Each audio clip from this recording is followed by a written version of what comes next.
Hello there, welcome to my channel. This is the second video in a series on the Bigme B7, which is a 7-inch e-reading and e-note-taking device. This particular video is one where I'm going to go over some of the key features of the device. I'm going to call this a feature overview. This differs a little bit from videos I've done in the past where I do what I'd call a visual tour. And that's where I go through excruciating detail over the functionality of a device, covering almost all of it. In this case, I'm being a little more selective and a little more curated in terms of the information that I'm going to go over. It's a little more practical. So I'm going to focus on some detail, but only the detail that I think people would use if they're doing either reading or note-taking. It's going to be a much shorter video than these videos generally go, but I think it's still going to cover the broad strokes of basically illustrating what the device can do and to give you a sense of how it goes about doing it. At least that's the theory. So you can let me know in the comments if I hit the mark on that or not. And of course, if I miss anything, just let me know and I'll try to rectify that as well. But why don't we go ahead and jump on in and start to see what the B7 is all about. Okay, here's the Bigme B7, and you can see what it looks like without any front lighting. It's definitely legible in the right lighting conditions, but the conditions in the studio aren't always as optimal for that. So for the purposes of this entire tour, I'm going to use front lighting to make things on the screen easier to see. So to do that, I'm going to go ahead and do the swipe down bar. And I'm just going to go ahead and select full cold front lighting, which I think gives it kind of the best lighting. And that's how we're going to do it for the rest of the video. Okay, let's talk about general navigation on this device. There's a number of swipe downs that you can do. If you swipe from the upper left corner, that's where your notifications are. And I don't have any here. Let's go ahead and get out of that. Then if you swipe down from the upper right corner, you end up getting this drop down bar. And this is where you've got your toggles for Wi-Fi and Bluetooth. You have a number of shortcuts here, which we'll kind of talk about in just a second. You've got your front lighting here, and then you've got your volume controls down below.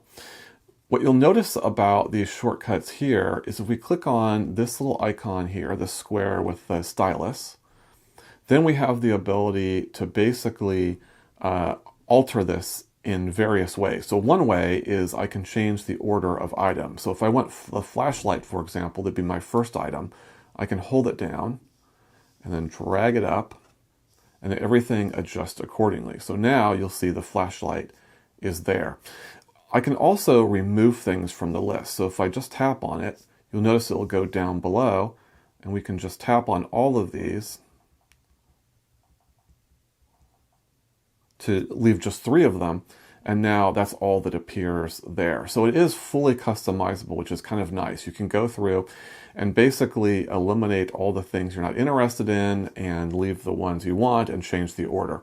You can also reset that at any time and it restores itself accordingly. Just a few things to highlight. You have screen rotation here, which you can either toggle on or off, and you can also set that to automatic or manual. So I'll go ahead and click on that and you can see those options there. Currently I'm on auto rotate. You have global handwriting, which will be discussed later in this video toward the end of the reading app section. You do have the ability, oops, let me unclick that, to do color inversion. So it kind of gives you a dark look. This is different though than with an LCD screen. So a lot of times you'll use this as a way to kind of cut down on glare. But remember that this is not, shooting light at you except for the front lighting, which is actually shooting down and then back. So it's not quite the same thing that you would normally experience that might make things a little bit easier. It's more of an aesthetic choice in this case. You have your Eink center here, and we'll be talking about that through the video. And there's a number of other features. You do have split screen, which is a bit questionable on such a small screen, but it's certainly there. And you have some other shortcuts as well. Now there are swipe gestures that are available. I have them set at the bottom. And let's go ahead and go into settings to take a look at those. And we saw them in the previous video where we talked about the setup process, and that kind of came up. But you can also come into settings, and if we go here on the side and go to gesture settings, then we see those options. There's 3 sections in total. One talking about swiping from the bottom, either on the left, center, or right, which is represented here. One is where you can do sliders on the side, on the left or right, which is represented here. And one where you can swipe back by swiping in from the left or the right, and that's represented here. All of these can be toggled on or off on the side here. This one's on. These 2 are currently set to off.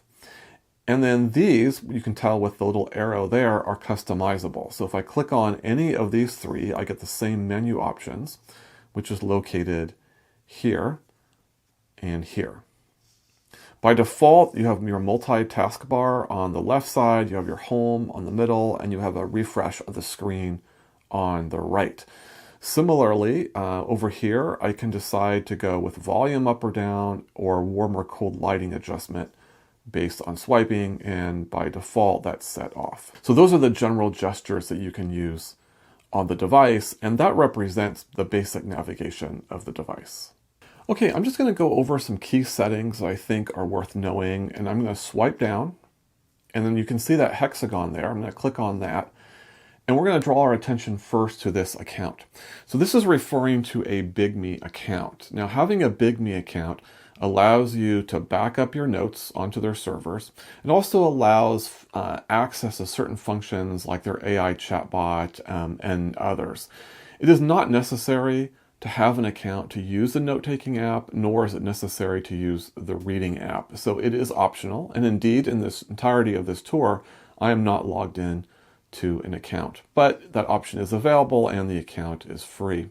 Okay, so next we're going to draw your attention to the sleep settings, and we have sleep time, which I'll select here, which is basically putting it after a certain defined period of time into a sleep mode, which will help preserve battery. You still have battery drain, and you can see what that drain is in my battery test video, but it's less than having the device on. And so that's one option. And then the other option is going to a complete shutdown, which then definitely preserves battery, much better than sleep mode, but does require you to press the power button and go through a boot up sequence in order to get back to the device in an operational state. So in sleep mode, I can just press the button, and in 1 and 2 seconds, I'm back in the device. In shutdown mode, it takes, give or take, about 30 seconds for the device to boot up. So you might do shutdown mode, you know, if you're away from the device for a long period of time, and you know that's going to definitely preserve your battery. But if you're constantly using the device, then you probably want to go with a sleep time. But regardless, these are the 2 toggles to help preserve the battery life. I'll just scroll down here to date and time. And the one thing I want to say about this is in order to get your time accurate, you will have to manually select your time zone. It'll automate the rest of it, but you have to manually select that. So just something to know. Probably the main use for this device is around reading. And there's 2 ways that you can read documents, broadly speaking. So the first is using their native app, and then the other is using apps that you load from the Google Play Store. So we're going to start looking at the native app first, and then we're going to focus on the Google Play Store. Now, in order to get into their application, you would select this library app, and by clicking on that, you can see all the documents that you've loaded onto the device. Now, how do you load documents onto the device? Actually, it's fairly easy. If you look at this icon right here with the arrow kind of pointing down, if I select that, then there's a couple options. I'll focus on the top one, which is Wi-Fi import. If I select that, then I have a URL code.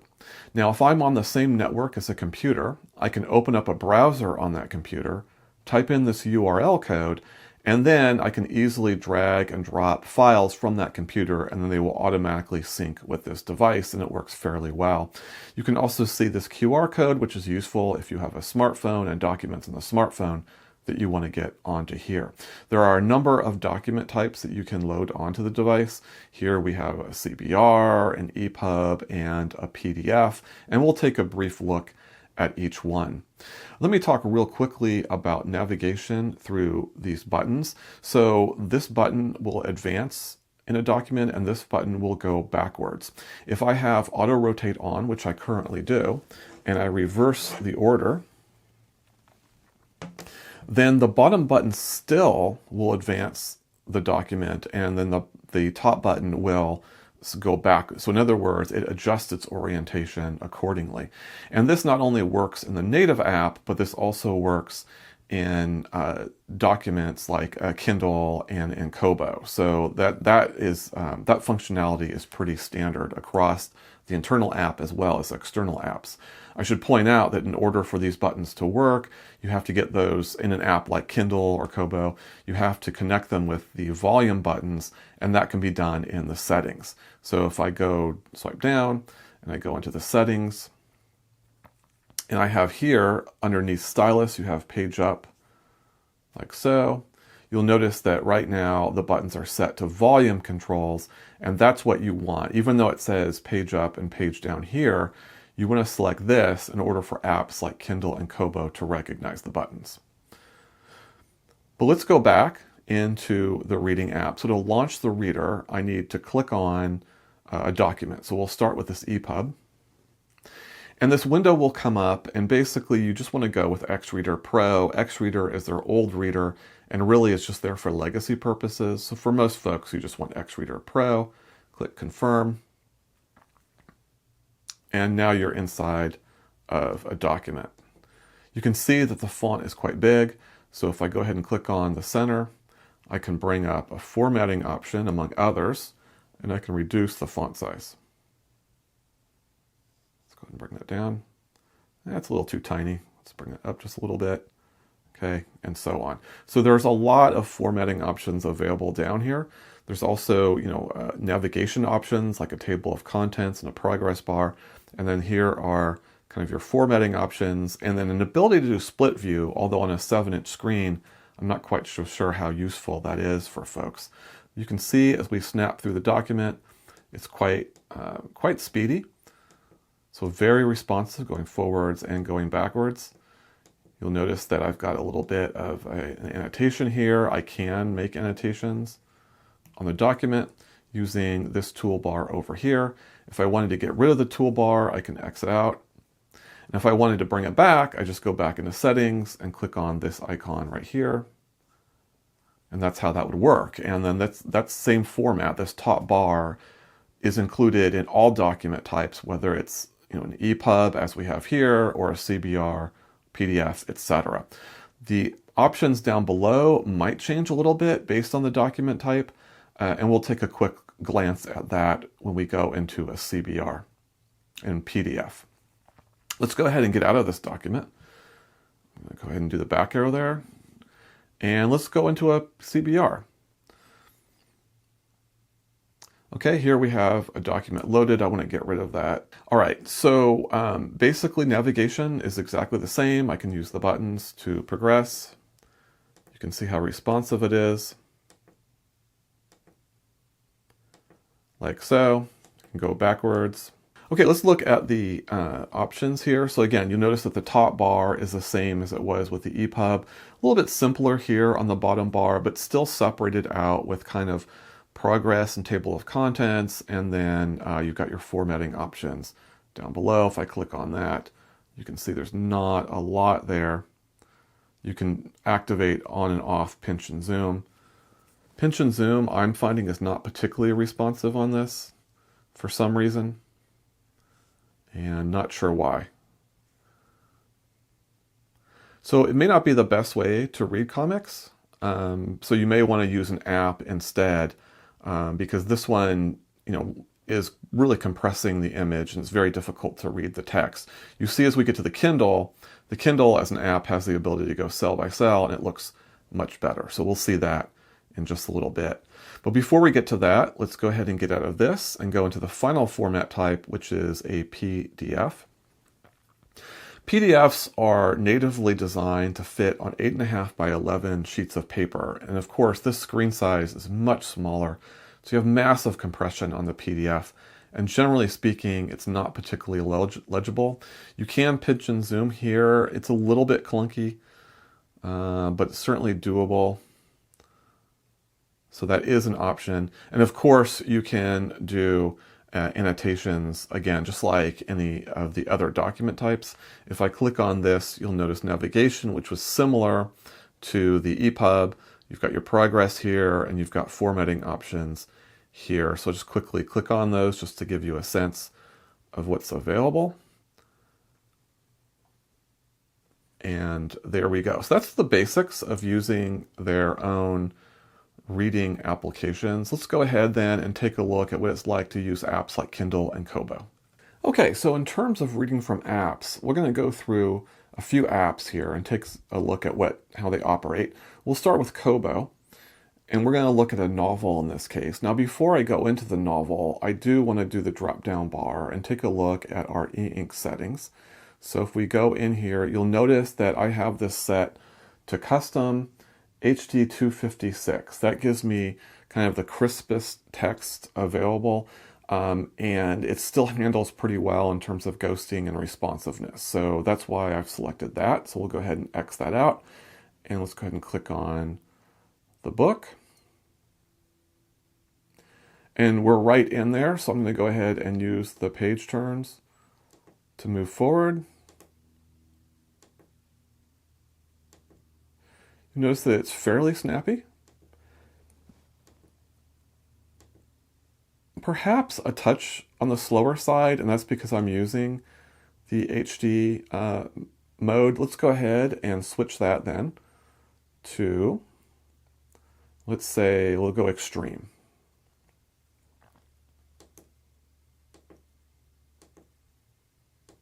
So you can see it's a little bit snappier, and it actually still looks pretty good. It's not a surprise. E-Ink is very good as it relates to text, like this application, and it's pretty snappy. Otherwise, it's the same Kobo app that you would have on any Android device, so I won't be going into any detail around that, but I did want to at least show the performance. Let's go ahead and go into Kindle then. And we're going to look at cell by cell in comics with the Kindle. All right, here we are. I'm going to go ahead and use the page buttons. And before I do, actually, let's take a look. Let's see if we can swipe down. There we go. This is very sensitive to the E-Ink settings. And while there is a comics preset, I'm actually not going with that. I'm going to go with custom, with normal and auto clean. And I think that's pretty good look for comics. So let's go ahead and advance the slides. You can see we're going from dialog bubble to dialog bubble, from cell to cell. And I think it manages ghosting fairly well using these particular settings. You can see it's fairly responsive. And we can go backwards using the buttons. So comics show up quite well in this app. And the Kindle app is excellent because it does have that cell-by-cell navigation. Let's take a look at Google News. That's another potential reading app. Here we go. And we've now signed in. Now on this one, because there's a lot of scrolling involved, then we're going to go into the E-Ink Center and go ahead and go to custom and do extreme, and that kind of handles the scrolling fairly nicely. You can see it's fairly responsive to that. Now, another thing you might notice is that, the text is a little small in this app, and there's a setting to be able to adjust for that. So if I swipe down, go back into the E-Ink Center, and I go into this area called App Optimization, like so, I can change the DPI of the application. So I'm going to go ahead and move that up. And now you can see the pictures are a lot bigger and the text is a lot bigger. So it's a lot easier to read this way. Let's go ahead and click on an article. Here we go. And you can see those DPI settings carry forward as you click on the article, and go through all the ads and so on. So just wanted to show off some of the basic navigation and have those interact with the E-Ink Center. So what if you want to do annotations in an app like Kobo or Kindle? These apps don't natively allow that. However, You have the ability to do that in this device on Bigme using what's called global handwriting. So let's go ahead and go into Kobo and we'll load up a novel. Here we go. And if I swipe down from the top, then you'll notice there's this option called global handwriting. I'm going to go ahead and click on that. And then this window pops up. Now, if I select this down arrow, you'll notice that there are a number of options. Oops, let's click that again. There we go. There's handwriting mode, which basically is used for apps like OneNote, and it allows you to write, and then it transforms that writing into the app. So it's a little bit of a smoother experience using this functionality than just trying to write in OneNote itself. Then there's picture mode, and picture mode is basically just taking an image and you can write on it and save it as a one-page image. But we're interested in read mode. Now, if I go ahead and click on this pen tray, you see there are different pen styles available, the different colors and line thickness. I'm going with ball pen red at 3-point. There are erasers. I can now name the notebook. So I'm going to go ahead and click on this plus, and I'm going to call this Kobo. And confirm. And I can also click on this icon to see the list of options that are available. And I've got Kobo selected, which is perfect.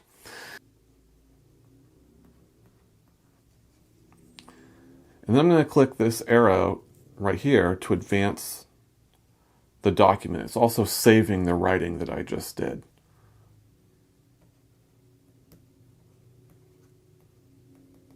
And I'll do that one more time. There we go. Now, if I click on this icon here, it's going to take me to that notebook that I've created. Here we go. You can see there's the hi again note, and there's the hello. And then I can do any type of editing here, or I can go ahead and save and get out of there. Now, with this type of read mode, you can actually, come back to it at any time. You can go back to that document and continuing adding additional pages, and you can add pages from other apps. So I can go into Google News, for example, and go like this. I'll go ahead and save the writing by clicking on that down arrow. And then I'm going to go ahead and go into the document. There we go. And you can see now this just tacked on to the document I had been creating. So you're not limited to one application. You can continue creating pages in this document. And this is basically resides in the note-taking document. Okay, so if I go into Notes, and if I click on this little icon right here, then I have the ability to click on this bottom one, which is reading mode. And that's where you can see the notes from the global handwriting application. If I click on this Kobo one, it returns us back into it. And I can edit the document in a similar fashion as I could edit a notebook on this device. So that's basically how you can do annotations on applications that don't normally allow for it. Okay, so let's do an overview now of the Notes app. I'm going to go ahead and select that icon right there. And here we are, notes are listed. It's using a traditional file folder structure, and there's a number of functions here in terms of how they're viewed, etc. But I'm going to go ahead and click on to start a new note. You can see I can either do a handwritten note or I can do a text note where I can either use an on-screen keyboard or connect a Bluetooth keyboard. But we're just going to do a traditional handwritten note here.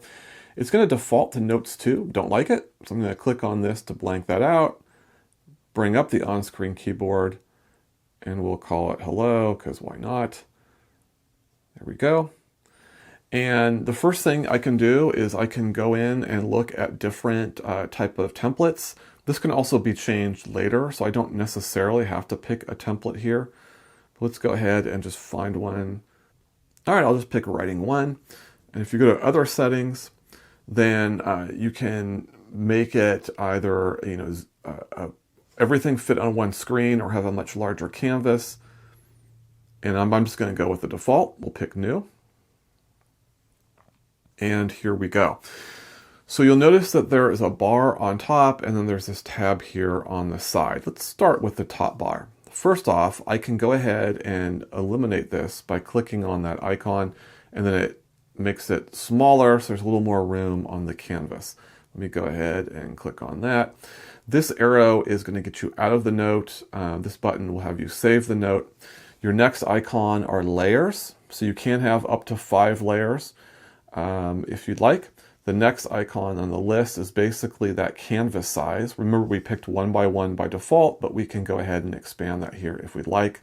You've got your lasso tool. This is a zoom button. Here is basically the toggle for this. So right now you can see the pen tray, but I can also make it so you can't see the pen tray.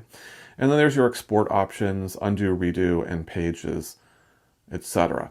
Now let's bring up that pen tray and let's expand it. So we can see the top half, which are pen defaults and an eraser. So I can go ahead and change these. Let me go ahead and click on this and go with green. Ball pen will make the thickness a little bit better, and you'll notice that the preset changes accordingly, and it'll hold on to that until I change it.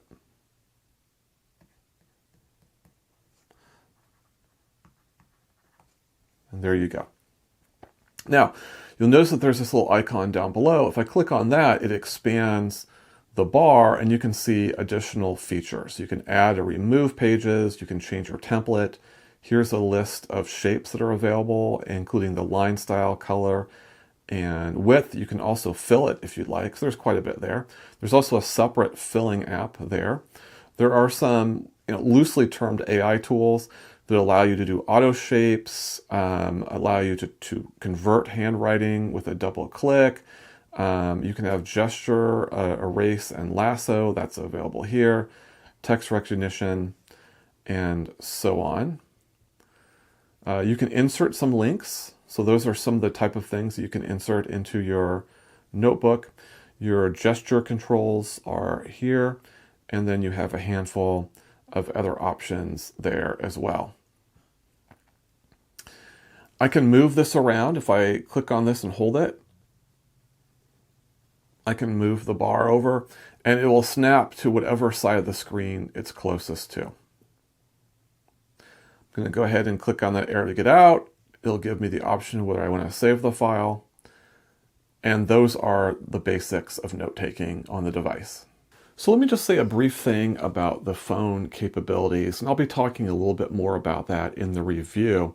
But essentially, by default, you can see down below in the bottom tray, there are 4 applications. Now, the first one actually isn't related to the phone. This is their meeting app, where you can record and take notes in meetings.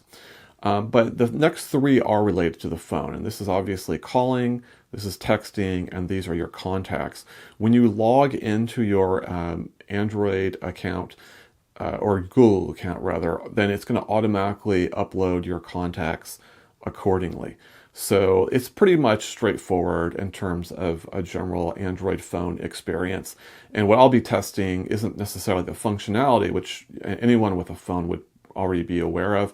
It would just be how well does it sound and what have you. Can you take notes when people call in and that sort of thing? That's what I'll be testing. But the functionality itself is fairly straightforward. Okay, well that does it for this video. I think I'm ready to start going into actually reviewing the device. And so there'll be a video coming out around the battery life. We'll look at the battery life of this compared to its competitors, the recent books Go Color 7 Generation 2, as well as the Libra Color from Cobro. And then we'll get a sense of that. And then I'll release finally my full review of the device. Do I recommend it or not? If I do, for who and what have you? And that's going to basically end this series. So that's coming up. If you have any questions, pop them in the comments. Be sure to like and subscribe. And I'm looking forward to seeing you at the next video.